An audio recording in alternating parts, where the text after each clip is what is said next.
જૂનાગઢ જિલ્લાના ભેસાણ તાલુકાના પસવાડા ગામે આવેલ નાની સિંચાઈ યોજના નીચેના પસવાડા ડેમ ઓવરફ્લો થયો। જૂનાગઢના ભેસાણ તાલુકાના પસવાડા ગામે આવેલ નાની સિંચાઈ યોજના નીચે આવેલ પસવાડા ડેમ ઓવરફ્લો થયો। જૂનાગઢ જિલ્લાના ભેસાણ તાલુકાના પસવાડા ગામ પાસે આવેલ પસવાડા નાની સિંચાઈ યોજના ડેમ સતત પાણીની આવક થતાં ડેમ ઓવરફ્લો થયેલ છે। આથી નીચાણવાળા ગામોને એલર્ટ કરવા તેમજ નદીના પટમાં કોઈએ અવર જવર ન કરવા અને સાવચેત રહેવા આથી સૂચના આપવામાં આવી છે। પસવાડા ડેમ ઓવરફ્લો થવાથી આજુબાજુના ગામોમાં ભારે ખુશી જોવા મળી હતી। આ ડેમના પાણીનું લેવલ 213.95 મીલ ઓવરફ્લો થયો અને ઓવરફ્લો 0.05 મીલ સપાટીએ છે, જેમાં નીચાણવાળા ગામોમાં ભેસાણ તાલુકાના પસવાડા, કરિયા, મેદપરા, દુધાળા, વિશાળ, હડમતિયા જેવા ગામોનો સમાવેશ થાય છે। Bureau report Kasam Houthi.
આજે તારીખ 24ને દિવસે પસવાડા નાની સિંચાઈ યોજનાનો પસવાડા ડેમ ઓવરફ્લો થવાની તૈયારીમાં છે।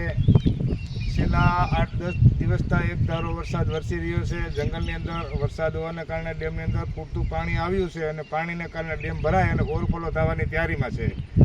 પાણી ભરાવાથી આજુબાજુના ગામના ખેડૂતોમાં ખુશીનો માહોલ છવાયો છે અને રાજીપો છે કે ખેડૂતને જીવાદોરી સમાન ડેમ છે અને ભરાઈ ગયો, છલકાઈ ગયો એટલે ખેડૂત રાજી છે। અને હવે પછી આથી નીચે આવેલા ગામડા મેદપરા, હળમતિયા ઘણા લોકો છે એ ગામને સાવચેત રહેવા સરકાર તરફથી જાહેરાત મળે અને ધ્યાન રાખે એવી અમારી અરજ છે।